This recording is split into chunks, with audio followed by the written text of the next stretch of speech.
Here is lesson 2. So when you're in the car and you want to do something to the mirrors, you have to adjust the mirrors.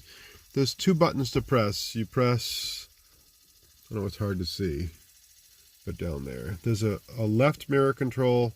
So we just told it to go to the left mirror and it's not going. We're going to have to start the car. So press the brake, start the car. All right, now we can adjust the mirrors. So there's left mirror control. See how the yellow light is on? And then we do right mirror control, either one. So we do left mirror control, and we're going to use it by controlling these 4 buttons here. It's an up arrow, down arrow, left arrow, right arrow on this dial. So we look at the left mirror. My finger is on that dial. We're going to go out and in. See, that's too far in, so you go back. And then the down and the up is not working, so you'll have to take it into the Lexus, not the Lexus, the Lincoln dealer, and they can do it. I think you got 20,000 miles more of bumper to bumper. So now we're going to do the right mirror. So we go to that one, and we press those controls for the right mirror. I won't do it because you have it nice and adjusted for you.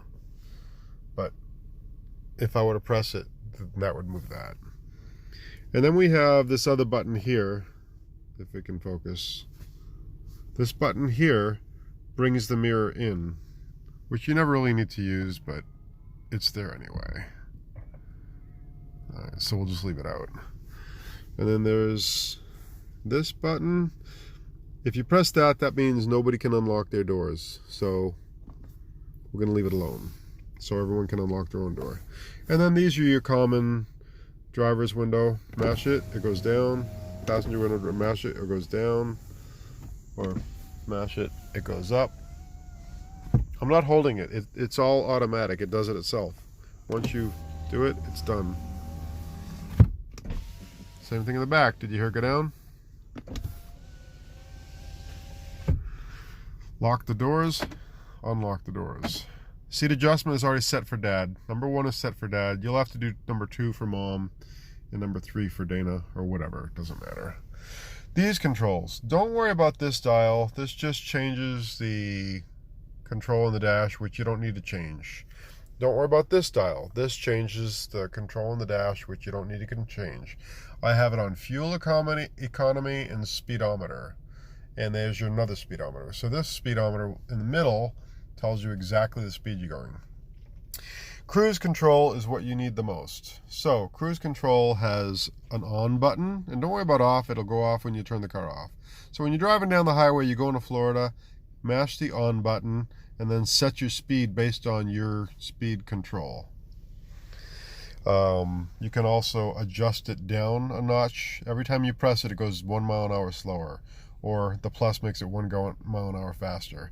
If you hit traffic and you have to hit the brake, so you hit the brake and you're in traffic and you lost your cruise control, when you hit resume, the resume button takes you back up to the 68 miles an hour that you had it set on, or whatever you had it set on.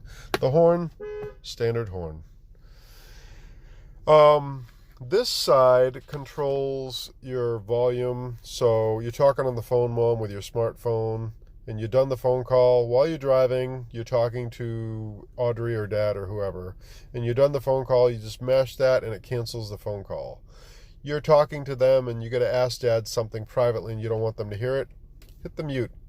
But don't be too private, because in case you didn't accidentally hit it, they might still be able to hear you. So I don't know that I would trust the mute. And press it again and you can continue talking. Volume control changes your volume. Like if they're too loud, you decrease it, or if they're not loud enough, you increase it. It also affects the radio, so we get the radio on. So there's the radio. We want the radio louder. Actually, that's a CD. I find it very, very easy to be true. I find myself. So it controls the volume for the phone and the radio. This is the windshield wiper control arm. Hold on, let me turn Johnny off. The windshield wiper control arm does a lot of stuff for the windshield wiper. So you all the way up is fast, down 1 notch is medium, Down one more notch is slow, but you control the slow speed. So like, that's fast slow. Then there's 3 or 4 controls: medium slow, slow, slow, really slow. And it's going to keep going as long as it's not all the way down. Once you pull it down, well, let's let it go one more time. Wow, it's really slow. It must be sensing there's no rain because it's not going. Pull it down one more time and it's done. If you just want the windshield wiper to go one time, just do a quick down and it's going to go one and done. You want to wash your windshield wipers, pull it toward you. See the spray? If you want to wash the rear windshield wipers, see the rear? We'll get those in a second.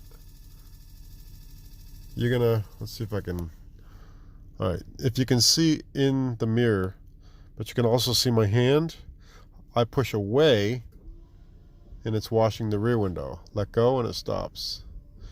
Now, on that windshield wiper control arm, so pushing away washes the rear, pulling toward you washes the front. There's a button on the side.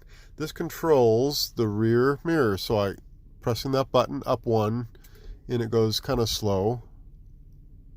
See how it's kind of slow?